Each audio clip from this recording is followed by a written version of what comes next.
हम बिरयानी खा रहे थे, आज किसान बैठा है तो पिज्जा खा रहा है। यानी वो जन आंदोलन चल रहा, अन्न खाने वाले का आंदोलन है, कृषि प्रधान देश है, इसको वे बदनाम कर सके हैं क्या? कोशिश पूरी कर रहे।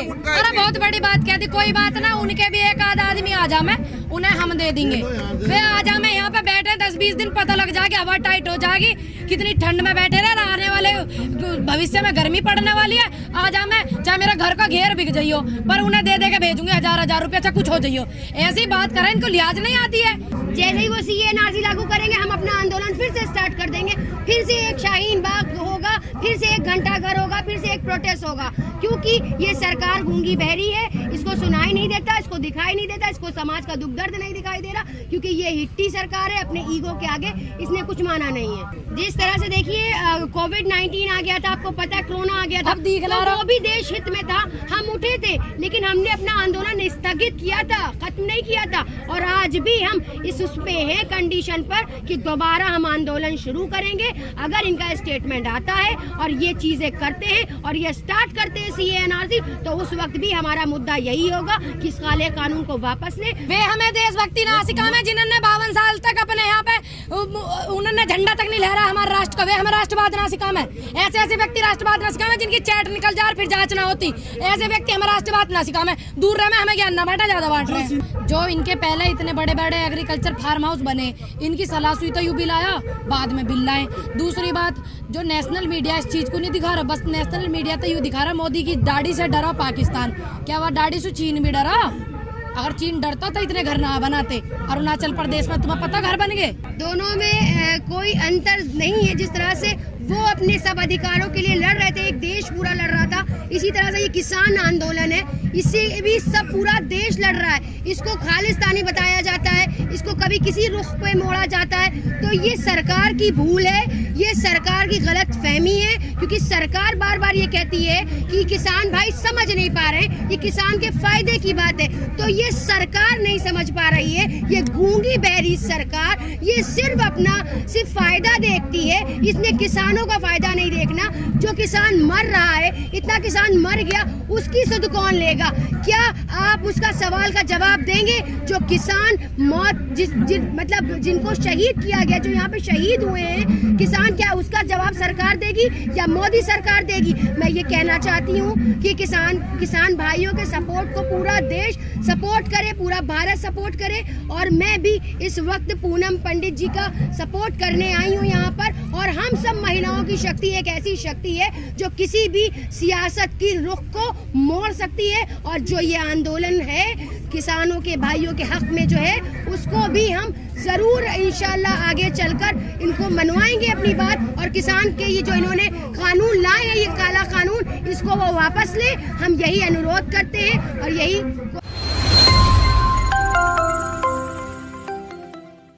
तहे दिल से कि ये किसान आंदोलन को पहले समर्थन करने आई है, और एक नारी शक्ति है, इनको तो सम्मान भी झांसी की रानी का दिया गया है ना, इन्होंने अभी मुझे बताया, तो मैं तो बार बार इनका धन्यवाद करती हूँ कि ये हम किसानों के आंदोलन में आई अपना समर्थन करने के लिए, क्योंकि भैया रोटी रोटी खाओ जी, ठीक, बिल्कुल रोटी खाती हैं, इसलिए आई। तो ये नारी शक्ति का आपको पता है, अब नारी शक्ति का जिस भी आंदोलन में सहयोग आया करे, वो तो मजबूत हो जाए 4 गुना 10 गुना, उसकी कोई सीमा नहीं होती मजबूती की, जिसमें नारी शक्ति आया करती है। तो ध्यान रखना चाहिए उन लोगों को जो नारी शक्ति की आवाज़ को दबाने की कोशिश करते हैं, महिला की आवाज़ को दबाने की, और एक चढ़ते हुए युवा की आवाज़ को।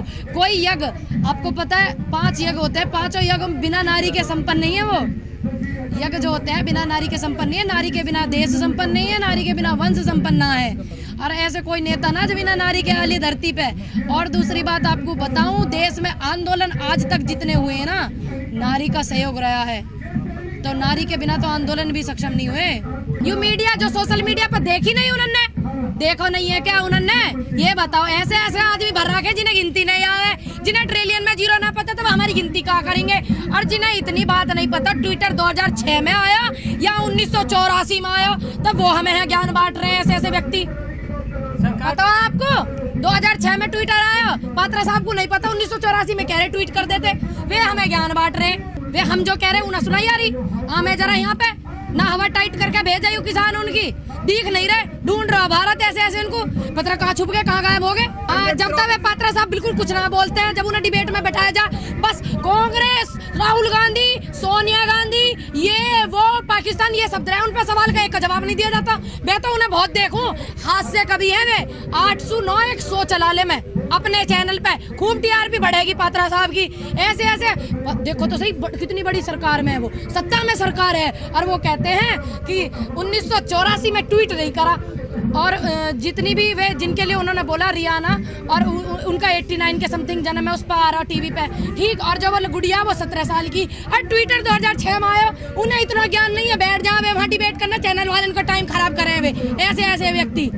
जाकर एक अपना चैनल चला ले, मैं 800-900 चला ले, मैं माने हम कपिल शर्मा जो हमारे भाई हैं, कॉमेडियन जो स्टार हैं, उनसे बढ़िया हो सको आप कॉमेडियन, पर 100 चलाओ, चैनल वाले का टाइम खराब मत करो। आपका दिमाग खराब है तो तुम टाइम खराब करना चाह रहे हो। देखिए जिस तरह से हमारे ऊपर भी बहुत सारे केस लगाए गए इस वक्त, मैं भी मुकदमों में घिरी हुई, लेकिन मेरे हौसलों में कमी नहीं आई है। हम अपने भारत देश के लिए कल भी लड़ रहे थे, आज भी लड़ रहे हैं और आगे लड़ते रहेंगे। ये जिस तरह के काले कानून ला रहे हैं एक के बाद एक, तो इसका कहीं इनसे मांगो कहा, ला के कहा दे दें, ये इनसे मांगो कहा, ला में कहा, मांग हम कहा रहे हैं, दे कहा रहे हैं, कहा होगा इनके दिमाग मांग रहे हैं। परमात्मा इनके दिमाग को सद्बुद्धि दे, ईश्वर इन्हें ज्ञान दे। मांगते हैं रोजगार, लाते हैं काले कानून, ना रोजगार आप दे नहीं पा रहे। 12 करोड़ लोग बेरोजगार, 14 करोड़ पद हो गए अब जोड़ जोड़ के, मैं पूरे गिनती कर रही हूँ। रेप के मामले में फर्स्ट पे आ चुका है आपका इंडिया, आपको खबर नहीं। महिला सुरक्षा दे नहीं पा रहे, चीजें दे नहीं पा रहे, वहाँ छोड़िए दे रखी है सुरक्षा, जो हमारे देश को टूटा हुआ कैब है, जो हमारे देश को आतंकवाद, हमारे किसानों ने आतंकवादी बतावा है, वहाँ की सुरक्षा बढ़ा रहे, तुम बाकी बढ़ाओ। मुझे लग रहा है इन्हें इन फ्यूचर सिर्फ वही छोरी की जरूरत है, और काई की जरूरत ही ना। देखिए ये यू जन आंदोलन है, यू ना बने स्थिति किसानों का आंदोलन है, यू क्योंकि इन्होंने पूरी जनता का दिमाग खराब कर रखा है काले कानून ला कर, क्योंकि ये रोजगार दे नहीं पा रहे, कुछ कर नहीं पा रहे, जनता की भलाई कर नहीं पा रहे। किसान को आपने रोडों पर छोड़ दिया, लोग किसान आकर यहाँ मर रहे हैं, अपने बीवी बच्चों को छोड़कर यहाँ अपने कारोबार से इंसान परेशान है। लेकिन आज भी मोदी सरकार की कान पर जूं तक नहीं रेंग रही है। आखिर ये क्या करना चाहते हैं, ये क्या दिखाना चाहते हैं? जो ये सत्ता इनको मिली है तो ये किसी के बाप की गद्दी नहीं है, ये किसी को उसमें नहीं मिली है कि ये नस्लों से चली आ रही, ये जनता की दी हुई है, ये किसान भाइयों की दी हुई इनको ये जो गद्दी है, तो उसका सम्मान करना सीखे। अगर ये सम्मान करना नहीं जानते, जिस तरह में सरकार बनानी आती है उस तरह से हम सरकार गिनाना भी जानते हैं। 3 हमसे डर करके वापस लौट गए। कहाँ लौट गए? वो जो घर दिखाई टीवी पे वो झूठे क्या वे घर आधे से ज्यादा कब्जा कर चुका है। 8 किलोमीटर तक हमारी सेना वहाँ तक जा सके घूम के आ सके, और अब क्या किलोमीटर तक जावे पता? 3 किलोमीटर तक। पता आपको ये बात पता होनी चाहिए। जब आप देख रहे हो नाम है, जैसे मैं जब आप मेरे पास क्यों आते पता है? फटाक से मैं जवाब दे देती हूँ, आप मुझे क्यों नहीं जवाब दे रहे हो? जवाब देना चाहिए। पता है आपको 8 किलोमीटर तक घूम के आ रही है हमारी सेना? हाँ ना, मैं जवाब दो। पता है। और अब कितने किलोमीटर तक जावे? पहले फिंगर 8 तक जाती था, फिंगर 3 तक क्यों? तो डर गई वो चीन नहीं डरा डाड़ी सु ये नेशनल मीडिया। सुनिए, सुन लीजिए मेरी बात, समझौता क्या हुआ दुनिया जाने। हाँ सुन लीजिए, चलिए हट रहा हूँ, पीछे को पूरा हट गया होगा। जब तो चीन पे 2 शब्द निकले, 20 जवान वहाँ पे वो हो गए, शहादत हो गई। जो हमारे माननीय मोदी जी हैं, उनकी दाढ़ी बढ़ रही, उनका वो अपना खुद का विचार है, दाढ़ी अपनी बढ़ाओ, छोटी